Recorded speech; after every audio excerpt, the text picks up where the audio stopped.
Salut à tous, bienvenue sur votre chaîne Je parle anglais comme un anglais.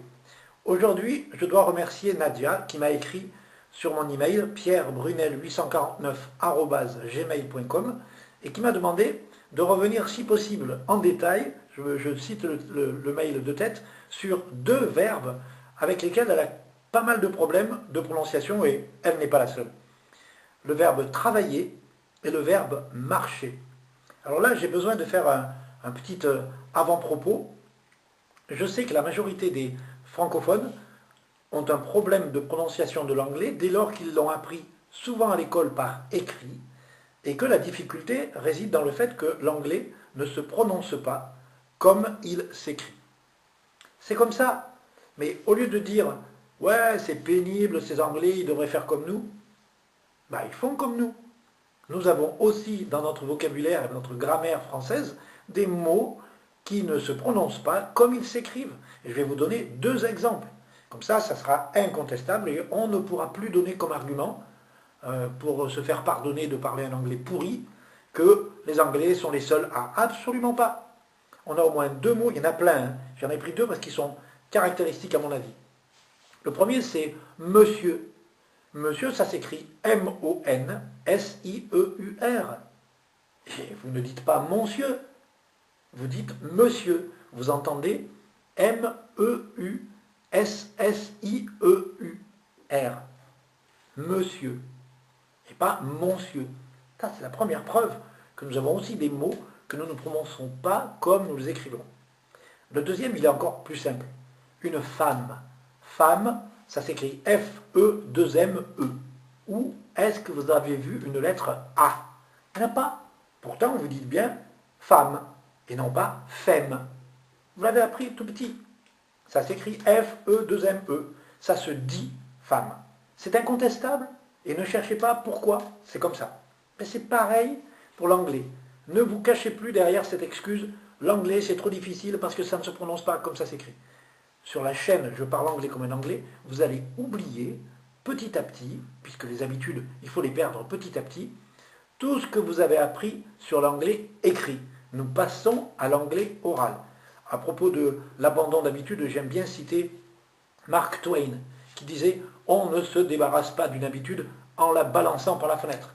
Il faut lui faire descendre l'escalier marche par marche. » C'est exactement ça que je vous propose.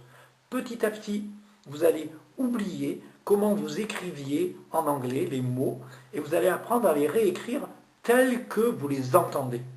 Et ça va faire une différence considérable. On se lance tout de suite dans le vif du sujet, les deux verbes en question, travailler et marcher. Travailler, vous avez tous appris comment ça s'écrivait. To, T-O, W-O-R-K. Et j'entends tout le monde dire work.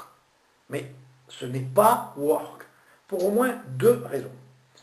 Première raison, le son O de la lettre O en anglais, il n'existe pas. On y reviendra longuement sur d'autres vidéos. Le deuxième son qui n'existe pas, c'est le son R. R. Ce son R qui vient de la gorge n'existe pas en anglais. Le R en anglais se prononce avec la langue collée contre le palais et presque qui vient frotter les incisives derrière. Ra. Si on n'arrive pas à le faire comme ça, moi je suggère de l'oublier, de le zapper, faire comme s'il n'existait pas le R, et on le remplace par la lettre qui précède ou par un creux, rien. Donc, travailler en anglais, ça se dit to work, work. Ça s'écrit bien W-O-R-K. Mais vous entendez, et je vous suggère de l'écrire.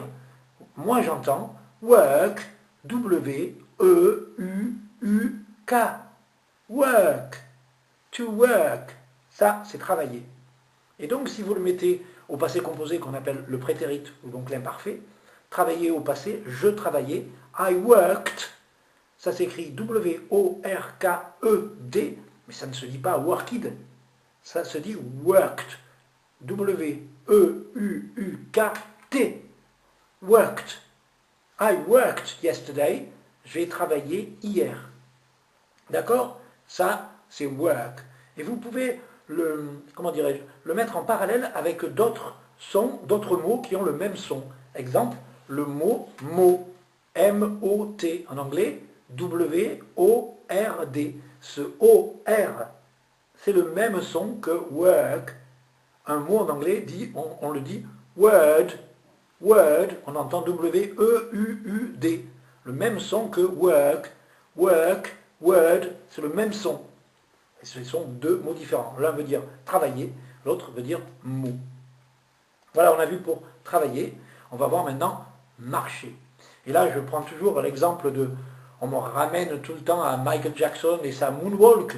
Moonwalk. Mais ça, c'est pas du tout anglais. Personne ne comprend ce que vous dites. Pour deux raisons. Marcher en anglais, c'est to walk. Ça s'écrit W-A-L-K. C'est entendu. Mais ça se dit walk. Le A est un O et le L n'existe pas. Dans la majorité des mots en anglais qui a un L au milieu du mot, on n'entend pas le L. Une fois que vous l'acceptez, que vous l'admettez, il suffit d'écouter comment on le dit. Walk. Moi je l'écris W-O, un petit espace, K. Walk.